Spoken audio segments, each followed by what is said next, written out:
My childhood was spent in Southern California. We lived in a little town called La Cañada, which is on the west side of the Arroyo Seco. Pasadena is on the east side.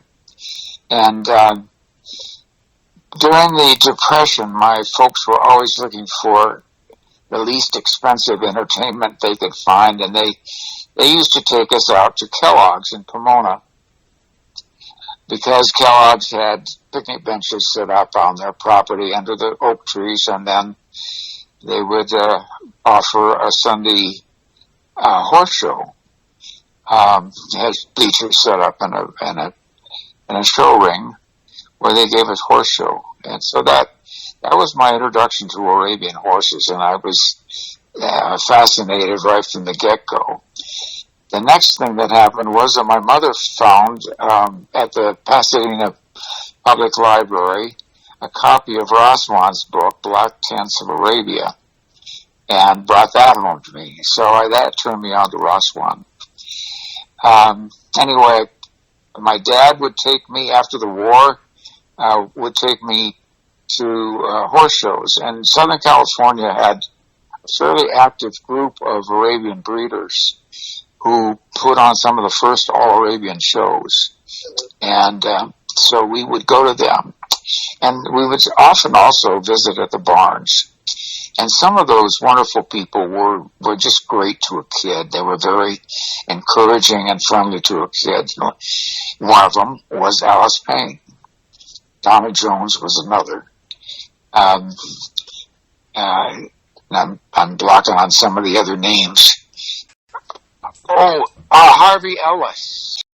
He was a veteran who had a horse, a mare named Monina, and he rode her without a bridle. And he used to do that. He used to demonstrate that at horse shows, but also he was a friend of Alice Payne's, and he would ride on her trail rides with his mare, Monina, and she was half Davenport. He bred her to Fercine and got Fernine, who was a pretty popular Fercine bred stallion back in that day. Anyway, that was a very important influence on me. The way how friendly those people were, and I was just, I'd fallen for Arabian horses by then. And he got into school, of course, and I couldn't have a horse while I was in high school or college, but went on through med school, and I was going to med school at Stanford, which is in the Bay Area. Went over to see Mrs. Draper, Edna Draper, who had Serene among other horses. And she also had a Davenport stallion whose name now I'm blocking on. But she was a very interesting and a very warm, friendly person.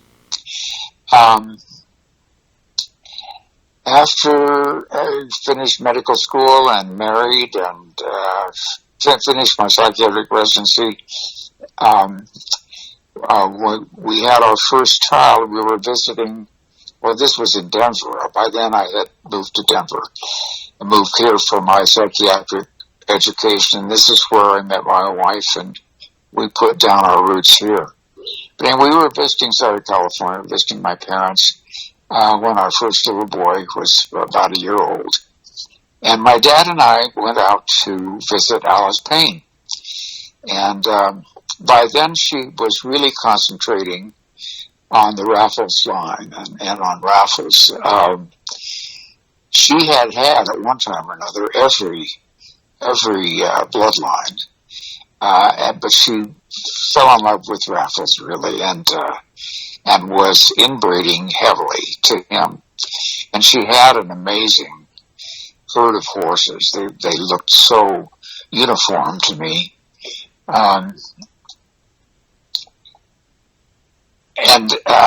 she took my dad. I was off admiring Rasraff, I think it was, and she took my dad aside and said, "Do you think he's really serious? Do you think he's gonna get into owning Arabians himself?" And my dad said, "Yeah, I really think he will." And so she recommended to me. Well, she told me that she was offering to serious people to make an offer of that person taking a 3-year-old mare that was bred and in foal, and take the mare home, take care of her, see her through the foaling, and return her to Alice Payne, and then the foal would be this new breeder's. But she said, I think before you decide what you're going to do, you should go see the Davenport horses at Charles Craver's place. And by then, of course, I was familiar with Charles Craver's ads, and he was advertising in the Arabian Horse News, particularly some very nice photographs of Tripoli, and I was taken with him. And I was somewhat influenced by my dad too. Dad was more of a thoroughbred man. His own father was a good horseman and took race horses off the track. Where they may not have done very well in racing, but he would acquire them and take them home and make them into ranch horses. And Dad liked a good sized horse with a long swinging stride. That was very important to him. So he liked a little bit bigger horse. And he thought that Alice Payne's horses were beautiful, but he thought they were too small.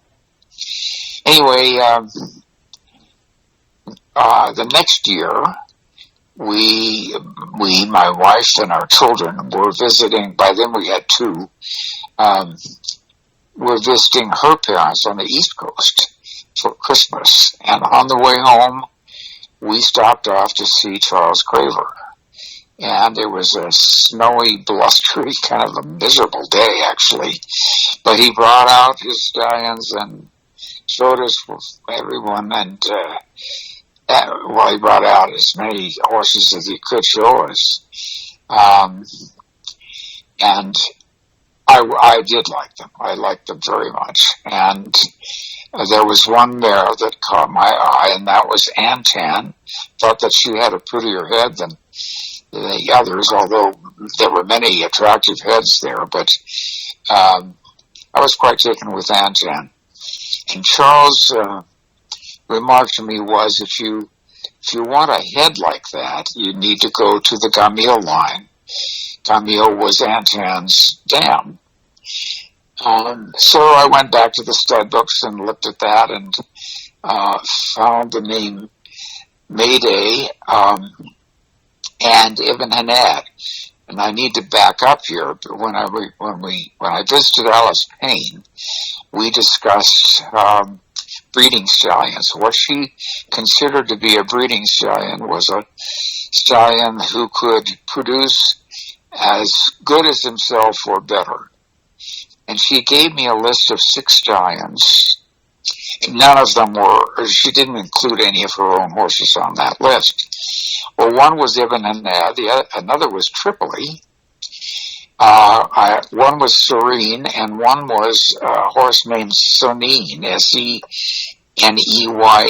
And she said he was of the Fursine line, and she didn't like Fursine, but she did like Seneyn and thought that he was able to produce an amazingly uniform group of horses. That he belonged to the Whitmores in Utah. And then I couldn't remember the other 2 of the 6, and I corresponded further with Alice Payne, and she couldn't remember either. But anyway, it struck me that 2 of them were Davenports, Tripoli and Ibn Hanad. So I found the name of Mayday. Actually, she was one of 4 full siblings. One was Sonny Acres Darius, who was was one of the breeding stallions for Margaret Shuey. Margaret Shuey made all of those matings herself. The Gobby Hill sons and daughters. Anyway, by some quirk in the Western Horseman, I subscribe to the Western Horseman as well as the Arabian Horse News. Back in the classified sections under horses, Mayday was listed for sale, and she was listed by name of all things. It was explained that she was a Davenport mare, and the owner was a man named Frank Brewster in southeastern Kansas. And I wrote to him and arranged to go see him. Actually, I was on active duty with the Army at that time and was living at the Fitzsimmons Army Hospital in the officers' quarters there. And we had another occasion to go to eastern Kansas, and so went on down to visit Mr. Brewster and saw Mayday, and she had at her side a filly that I thought was just exquisite. It had a very extreme head. Filly was sired by Ibn Fatal. Anyway, he wanted $3,000 for it, and I couldn't afford that, and so went home without a deal made. But he wrote me later and came down in price, and so I went ahead with the purchase. And I didn't have, I was hoping I could use the old stables on the Fitzsimmons campus, but couldn't get permission for that. So I didn't have a place to keep her, and I contacted Charles. And of course I wanted to breed her to Tripoli anyway. So Charles, the goodness of his heart, went down to Mr. Brewster's and picked up Mayday, and he persuaded me to buy a yearling filly named Ronnie, who was out of Mayday and sired by Tryon. I did buy her, and she was an outstanding filly. She was really quite flashy and beautiful mover. But she was chestnut with Blaise and 4 white stockings. She was very eye-catching. Anyway, I did go ahead with that purchase, and Charles found a place for her with a farmer near him in Illinois, and that guy leased Ronnie to breed to his stallion. He had a General List stallion. That ended in tragedy. She died in childbirth with that foal. But anyway, we went ahead with Mayday, breeding her twice to Tripoli.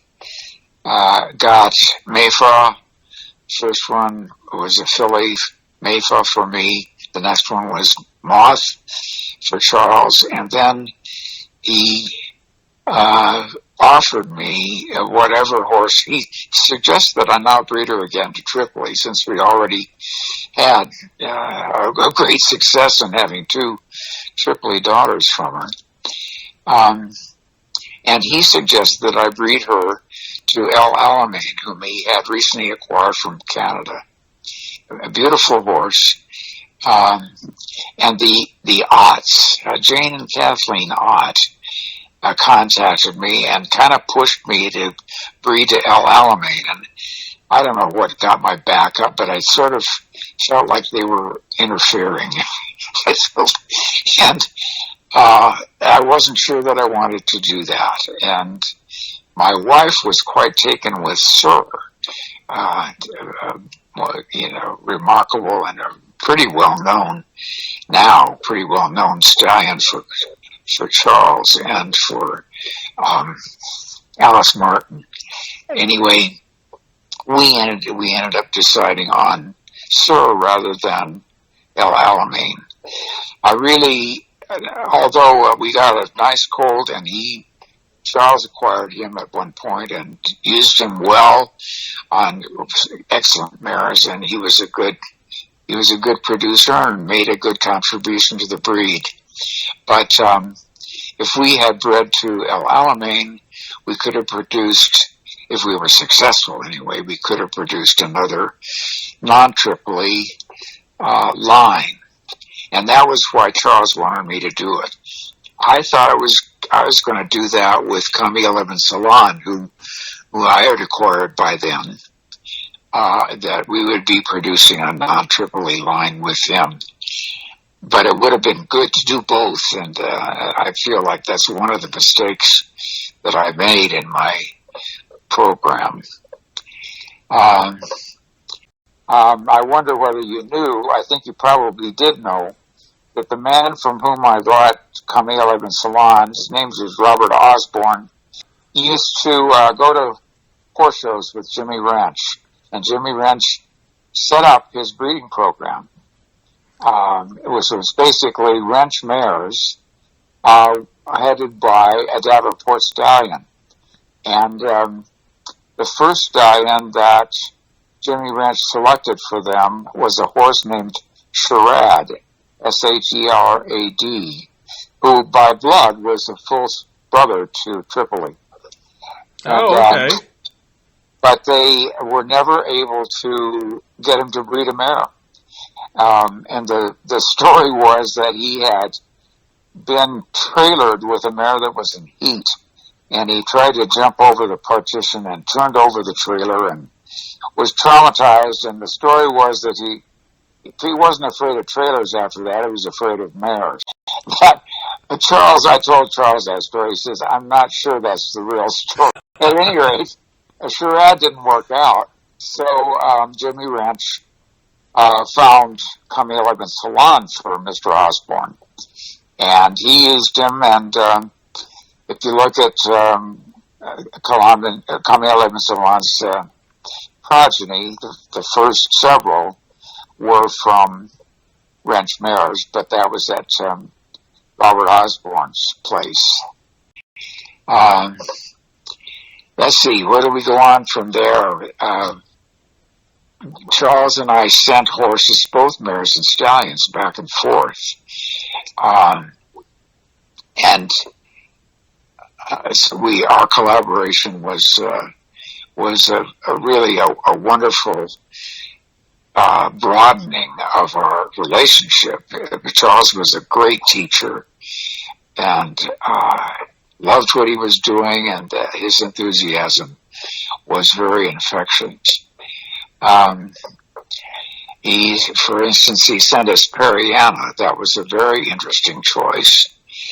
And Periana produced Persuasion for us, who bred on nicely, and Persnickety for him, who also bred on very nicely. He sent us Tyriba and Bint Antan. I sent them both, and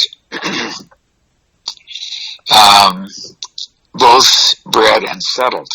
But not too long after that, Bint Antan ate a whole block of salt, and it panicked me. She did not call it, but I was afraid she was going to. We had to vet out to check her, and she was all right. But I had a small place. I was managing it by myself. I had those two mares, and both of them were irreplaceable. Their own parents were gone by then, Tyriba and Byzantium. So I asked Charles, much to his dismay, to take them back and not keep them here to be bred again to Camille Ibn Salon. But they both produced fillies from him, and both were very significant in the Craver program. one of the outstanding ones was Lotus, the daughter from Tyriba, and a beautiful mare. Jeannie Craver considered her mare and rode her, but she was a beauty, and she also bred on well. Let's see, where are we in the order of things?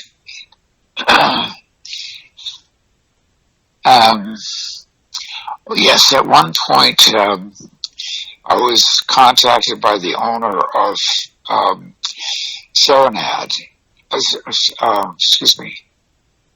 Sahanad, who was an Abu Hanad daughter, black mare, quite pretty, not perfectly correct physically, but really quite beautiful. And the owner wanted me to lease her, which I did. Bred her for me and for her. The foal that I got was a very beautiful bay filly that I named Sadie Thompson, and she had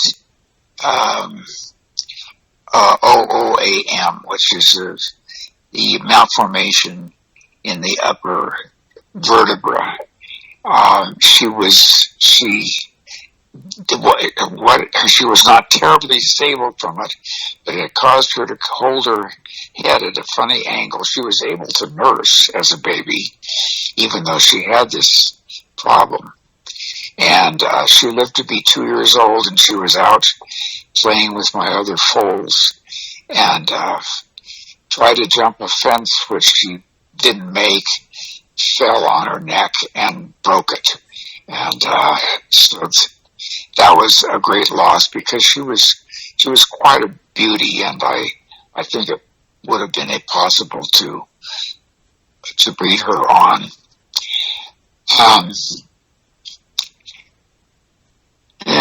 Let's see.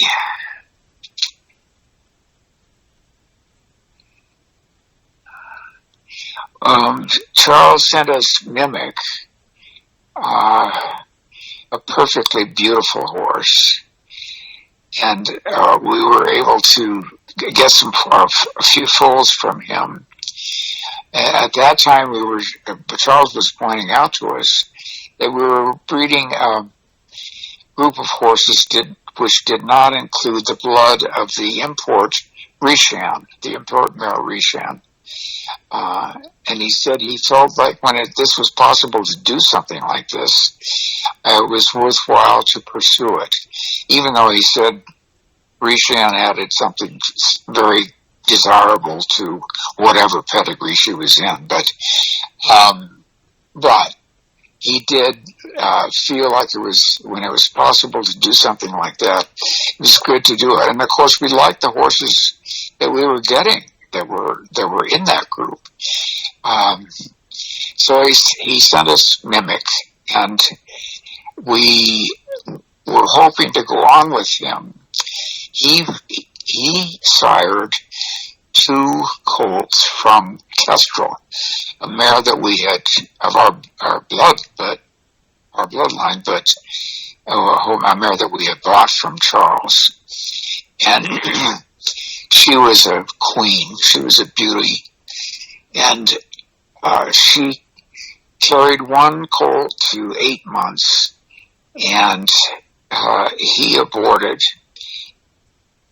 It looked to me, he was purple. He looked to me like he was going to be a black. He looked very, very fine at that age of gestation. We brought her back, and she carried another foal to full term. But he was huge and got caught up in the birth canal too long and didn't make it. He was not breeding when he was born. So we lost both of those foals, but both of those colts. It was really tragic as far as the carrying on that line was concerned, because After that, then, we lost Mimmack. Uh, he died of a colic. And so then that meant we were without a stallion in that tiny little program that included only the blood of Mayday, Tripoli, and Camille Ibn Salam. So we looked for something close, as close as possible, and we had contacted Debbie. I'm blocking on her current married name. Anyway, she owned Sergeant Major living in Illinois, and I was very impressed with him as an individual and favored him because he was out of Major Barbara. Major Barbara was one of the three sisters that we got from Moss and Camille and Salon. They were Molly Brown, which was the foal that came to us, and then Charles got to the Major Barbara and Mimosa. And I thought that Major Barbara was the best of the three overall, perfectly beautiful. Mimosa had a beautiful head, particularly, and she was an impressive mare. And Molly Brown was just fine. She was a pretty mare and a very, very satisfactory riding horse for me. But anyway, so one of the horses that Charles sent out from his farm to ours was a stallion named Cathay. And as Charles remarked at the time that he was sending him because he was carried Camille Ibn Salam blood in a little different form. A horse was by Darrenhat and Out of Orient, who was a daughter of Camille Ibn Salam. And Cathay sired Modesty Blaise for us out of Molly Brown. And she bred on. Modesty was black like Molly Brown was, and rather exotic looking. And she appears in the pedigrees of Mary Gill's horses. So she was important to us, and has bred on in an important way for the Davenport group. But anyway, that was a great opportunity that Sergeant Major was available. So he came out here for a breeding season, and we used him, and we're very happy with the results of that. One was the mare Lili Marlene, who was out of Kestrel, sired by Sergeant Major, and she was my last brood mare. And I looked around carefully for stallions for her, and heard good things about a horse named Barani, who was a distance horse, campaigned by Jay Wilson and Chris Leon Bruno. At that time, they were in Las Vegas. And I approached them about the possibility of getting him cleared for shipped semen, which they did and were willing to do and did. And so we bred Lili Marlene to him and got a horse that we called Flashback. The reason for that was his markings. I thought his markings looked like a duplicate of Gamil's, and he had crosses to Gamil, and so I called him Flashback, and we ended up calling him Flash. Very, very nice. I was very happy with that mating. Beautiful colt right from the get-go.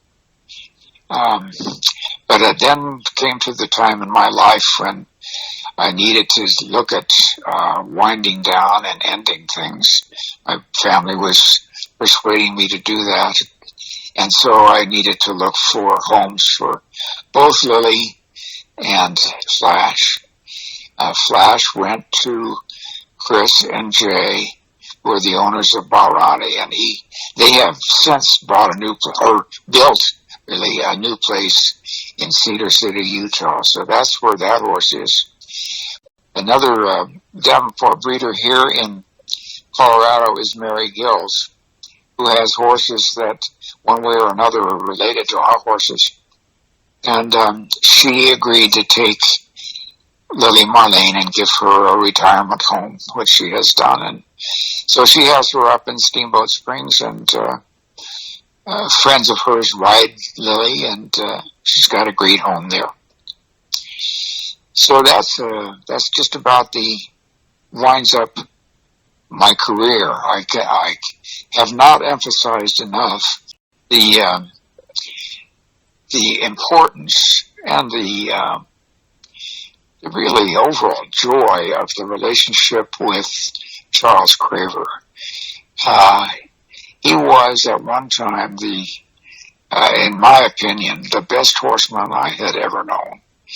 When I first got to know him, he was doing all the veterinary work on his horse, well, practically all the veterinary work on his horse, unless the horse really needed to go to a clinic. But the nearest vet to him was 60 miles away, and he did all kinds of veterinary procedures himself. And then when he had visitors like me, he would teach us how to do things, like how to pass a stomach tube and put oil into a horse's stomach, or he taught me how to do a Kaslick's procedure on a mare that needed to have her vulva sewed up, a so-called wind-sucking mare. And I did that on a couple of my own mares. He taught me to trim feet, and throughout my career, I trimmed my horses. I didn't shoe horses, so if I needed shoes for trail ride or something like that, I'd use a local farrier that I liked and trusted. But other than that, my horses had their feet trimmed by me, and I taught our oldest son to do that, and he helped out in my later years with the trimming of the feet. But Charles' enthusiasm for these horses was infectious, and his expertise was just amazing. I mean, he was capable of bringing a horse in training up to Grand Prix dressage level. Did that with Tybalt, a beautiful stallion Tybalt, and he did it with a couple of horses. The other thing about Charles was that if he was working with a horse like that, he did not let other people ride that horse. And once he got to the point where he was satisfied with going as far as he wanted to go with that particular horse, then he might let other people ride the horse, and then he didn't. But there were several horses that he let me ride. That was a real pleasure. One, of course, was Tripoli. I was able to ride Sir when Sir was still at Charles' place. And he also let me ride Aramis. And those two horses were amazing, but they were quite different to ride. Sir was light, very light. Felt like a feather when you were moving with him, but animated and had lovely gaits. Aramis was a powerhouse, and I had the most impressive extended trot. He was a wonderful, and that was a thrill to ride him. Another that Charles used to let people ride was Pericles, who was a quiet, sweet stallion that you could put anybody on him and he'd be sensible and quiet, and didn't matter if there were mares on the other side of the fence, or he didn't he didn't mess with other things. He took care of his rider. But I did want to say more about Charles. He was a genius when it came to breeding and selecting matings, and particularly with an eye towards preserving as much genetic diversity as possible. Just really a leader in doing that, and in passing on to us other breeders the importance of doing that and how to go about it. But Charles also always had a passion for riding, and he was pleased that the typical Davenport horse carried good riding horse qualities, and Charles had an eye towards that, and also taught that. He was, I don't really know where he learned what he knew. He went to Culver Military Academy, which had the Black Watch troop, and he was a captain in that troop. But I don't think that those riders were high-level dressage riders. So where he learned that, I don't know. But he did train some of his horses to a very high level. And we had many conversations about that and about different individual horses and their capacities. And one time while I was working with Tybalt, he said, when you have a horse like this one, a day that you don't ride him is a day lost. And that stuck with me, because I didn't have horses quite as talented as Tybalt, but I felt that way about my horses too. Some of them I rode a lot. Camille and Salon, I rode pretty frequently during those years when I had him. And I also was inspired by Charles to try to start every horse I had. We didn't have very many horses, but I would try to get them started under saddle at least, and get some sense of what their abilities were and what their potential might be. So I also asked him for permission to start the horses that he sent out to me. And one of the early ones was Moth, full sister to Mayfa. We had Moth and Mayfa here at the same time for several years. And at that time, I was taking riding instruction from a European dressage master that we were lucky enough to have here in the Denver area. And I took Camille Ibn Salon to him, and he would give me instruction. So actually both of us were being trained. And then this dressage master agreed to take both me and Barbara, and I rode Moth and Barbara rode Mayfa. So these green mares were getting trained at the same time Barbara and I were getting our lessons. Then later on, Charles sent Cathay out.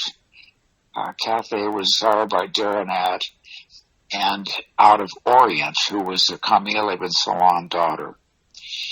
He was a very substantial horse, a powerful horse, and I did start him under saddle. Just the very simple elementary working with him, but he was a powerhouse, and I thought he had wonderful potential to rival that of Tybalt and some of the others that Charles had. And I was hoping that Charles would continue with him when we returned Cathay to Craver Farms. But Charles didn't do that, and I was always disappointed. And I really think it was probably because I had started the horse. Charles didn't ride horses that other people rode, because he figured that his cues would be different from whoever it was. And But that was a disappointment. However, Charles was a great example of appreciating the horses. We talked at length about movement and the quality of movement and athleticism of the Davenport horses.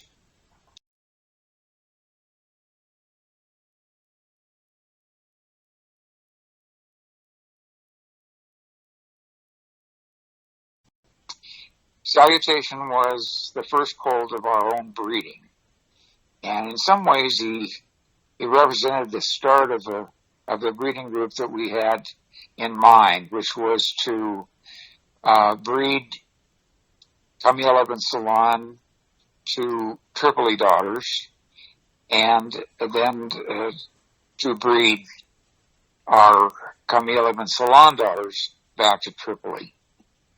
And Charles pointed out to us that in doing that, we were breeding just the blood of Mayday, Tripoli, and Camille Ibn Salon. And he pointed out that that group of horses does not trace to the original imported mare, Rishan. And he thought that it was worthwhile doing that. He encouraged doing that sort of thing when it was possible to breed without a certain ancestor in the interests of preserving genetic diversity within this closed group. That wasn't our intention in the beginning, and nothing wrong with Rishan. She certainly was valuable in every pedigree she's in, but we did have these horses that we were breeding, and we liked them, and we intended to continue to do that. We did not start out right away with Salutation, by breeding him to mares. We still had Camille Ibn Salon at the time. So Salutation went on lease to Jim Bribben in Ohio, who got 2 colts from him from Salamane. One he gelded, and the other was a very worthwhile breeding stallion named Reflection that bred on. Then from Bribben's place, Salutation went to Craver Farms, and Charles had him on the farm for several years, actually, and bred him to some of his very finest Hamdani mares. At the time, we were calling them Sipalali mares. Now, because of this new information, we call them Hamdani mares. Anyway, he also had 2 mares, Troth and Trill, who were in that small group that did not trace to Rishan. And he got several very worthwhile horses while Salutation was there. And then he returned Salutation to us, and unfortunately he didn't live very long after he got home. But among those horses were, as I said, some very valuable ones. We tried to continue the non-Rishan group and did as long as we had stallions that were in the group. But one by one they died, or yes, we lost them. And the last one we lost was Mimmack. With the loss of Mimmack, we didn't have any more possibility of breeding that non-Rishan group. So we looked for and hoped to hang on to some of our own breeding. And we called upon the kindness of Debbie Jessen in Illinois to lease us for a breeding season Sergeant Major, who was sired by Ibn Alamein and out of Major Barbara. Major Barbara, I thought, was the best of the 3 sisters that were by Camille Ibn Salon and out of Moth. Not to say anything negative about the other 2, I just thought that Major Barbara was beautiful and very, very, very correct and we did not have her blood, and so we wanted that. So we were lucky to get Sergeant Major with us for a season, and he produced nicely for us and for others. Among those were my last mare, Lili Marlene, who was by Sergeant Major, and out of Kestrel, our Salutation daughter. Lili Marlene produced a colt, excuse me, that we called Flashback, sired by Barani, who belonged to, or still belongs, he's still alive, belongs to Jay Wilson and Chris Leon Bruno.